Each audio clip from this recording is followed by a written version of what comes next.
Syria condemns the two terrorist blasts in Volgograd, Russia, and expresses concern over the spread of global terrorism.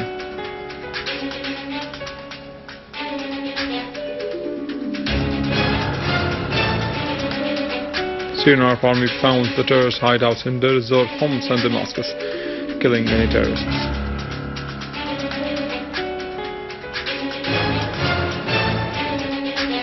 The independent newspaper says that al-Saud family are paving the way for a sectarian war that spreads across the Islamic world by supporting certain religious figures who promote hatred.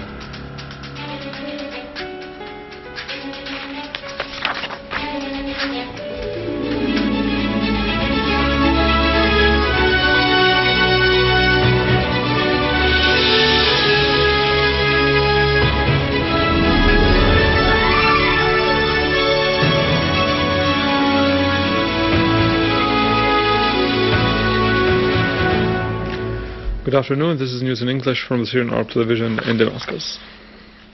Syrian government severely condemned the two terrorist blasts in the city of Volgograd, south of Russia. In a statement, the Ministry of Foreign Affairs and the expatriates said that Syrian Arab Republic expresses deep concern over the spread of global terrorism and urges the international community to face this phenomenon. For the second day in a row, terrorism struck the Russian city of Volgograd, killing 17 people and wounding several others. The Russian RT channel said that at least 14 people were killed and nearly 30 were injured when a bomb blast tore through a trolley bus in the southern Russian city of Volgograd today. The explosion, said to have been the work of a suicide bomber, came a day after another suicide attack killed at least 17 at the city's main railway station. Meanwhile, Russian President Vladimir Putin met with the director of the Russian Federal Security and asked him to tighten security measures in Volgograd after the suicide attacks.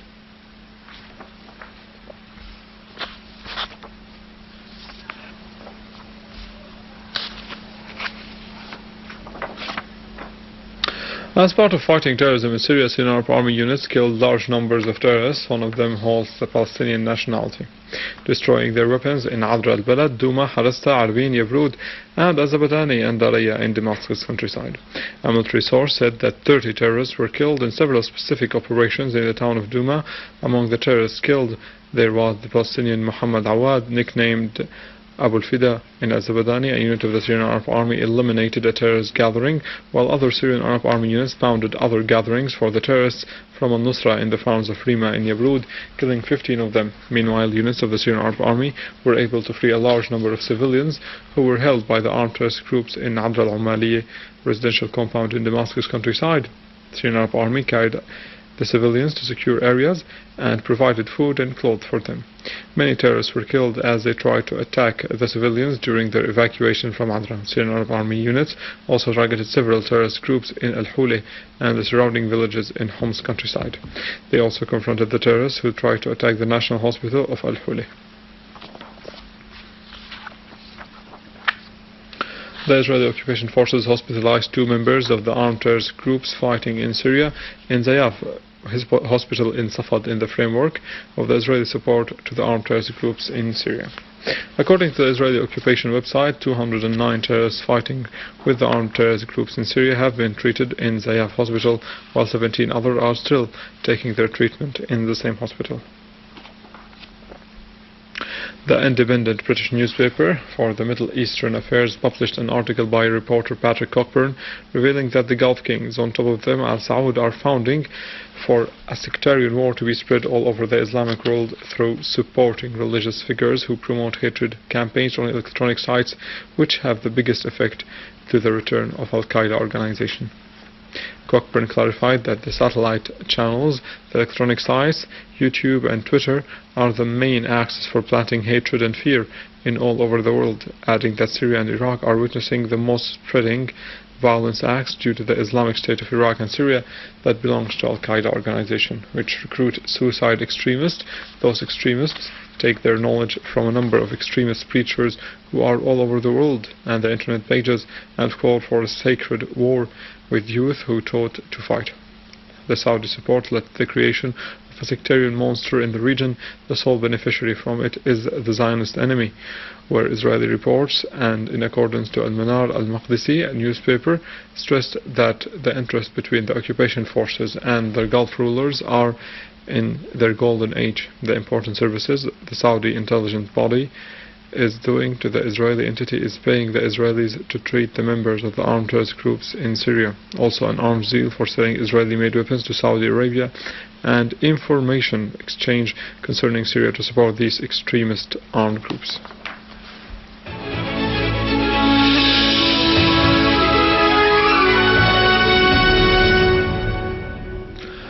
Idleb, Saida and Latakia cities are celebrating Christmas with the 62nd Tree Day. Tree is another name for life, and life would be better with smiles, so that Idlib city was celebrating the 62nd Tree Day in Tishrin Park, as people there was planting about 600 trees in the Matis neighborhood, and the celebration included a carnival and play shows.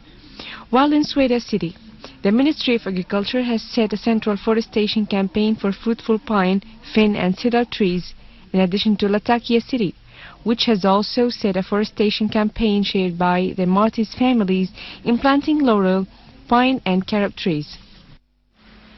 Minister of Higher Education Dr. Malik Ali said that the ministry is ready to provide all the requirements of the educational hospitals, including medical staff and equipment, as well as development of technologies needed. The minister pointed out that the purpose of his tour in the divisions of the cardiac surgery at the Children's Hospital in Damascus was to be briefed on the readiness of the hospital and on the medical services provided for the patients there. The minister also toured the emergency department at the hospital of Al-Muwasa to make sure of its readiness to receive the patients. He listened to the patients and their complaints, and also heard from residential doctors about their problems. Warfare could not silence their throats or stop their small hands. School students expressed their adherence to hope for a better future through participating in the event Keep War Away From Us, held in Damascus-based the Opera House.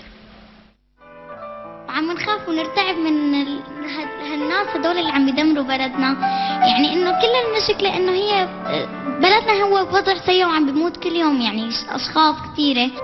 The event taking place in cooperation between the Ministries of Education and Culture is a children's initiative for calling upon the world to stop the war of terrorism waged against the country, which targeted schools.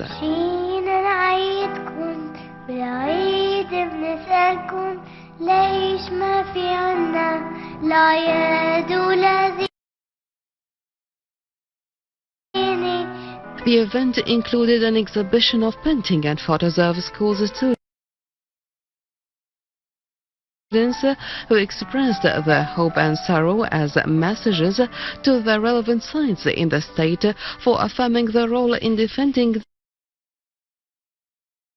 them, as well as the international organizations. Keep War Away From Us, an event also included a documentary on the damaged schools containing images and statistics provided by Ministries of Education and Culture to confront repercussions of terrorism committed by armed groups against children, pointing out that a full file has been set to expose the damage of the education sector despite some turbulent, hard-to-reach areas. The minister clarified, "We have not come only to alleviate children's sorrow, but also to contribute to pushing the educational development operation forward."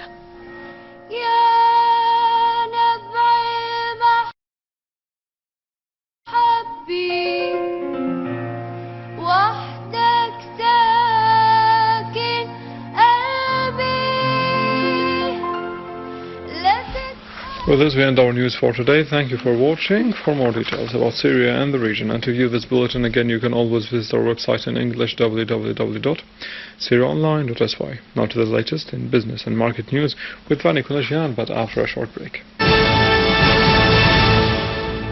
Good afternoon.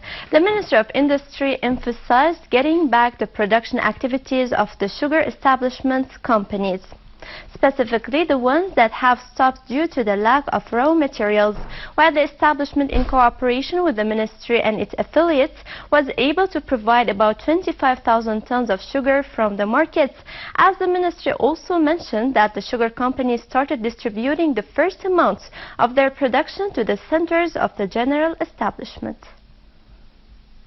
The Cooperative Agricultural Bank in al-Gharbiya town in Hama province granted loans to the farmers amounting to more than 227 million Syrian pounds to secure the equipment of their agricultural production. Director of the bank, Mr. Mahyiddin al-Rajih, said that granting these loans aimed at improving the upgrading the economic efficiency of the agrarian activity and to alleviate the financial burdens on the farmers. He pointed out that the granted loans are short-term loans to be repaid immediately after collecting the crops. He concluded by saying that the amount of loans that have been repaid till this date has reached about 47 million Syrian pounds. The Minister of Agriculture said that till 2012 the forest area was about 513,000 hectares, as the number of forest nurseries reached 46, covering all Syrian governorates, with the production energy exceeding 30 million plants that meet the needs of the annual foresting plans, in addition to the private and public sector's needs. The EU's finance ministers have struck a deal on establishing a joint banking union to address the mounting financial needs of the EU states when necessary. The union is regarded as a fund to face any possible sharp financial crises to bail out the European debt-stricken states. The volume of the contributions of the joint banking union and the development funds are estimated at 55 billion euros.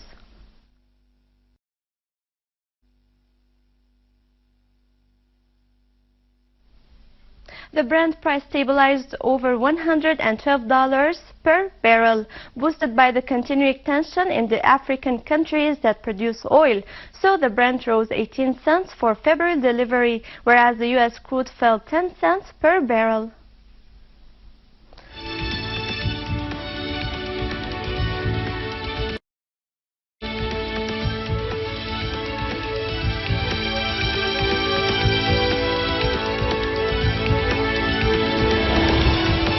European shares were little changed after the Stoxx Europe 600 index climbed to its highest level since May 2008. The US stock index futures were also little changed, while the Asian shares rose, with the regional benchmark gauge heading for a 10-day advance, as Japan's Nikkei index capped its biggest annual gain since 1972.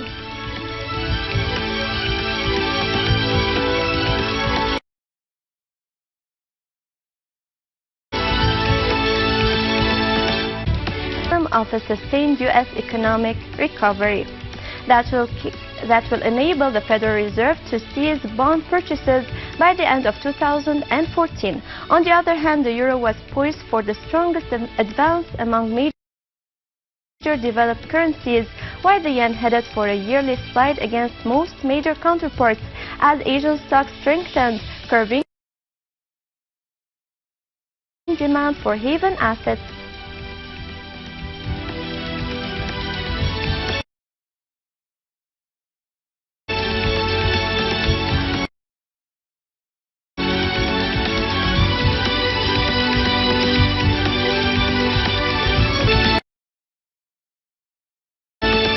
With this, we conclude our news. Thank you for watching and goodbye.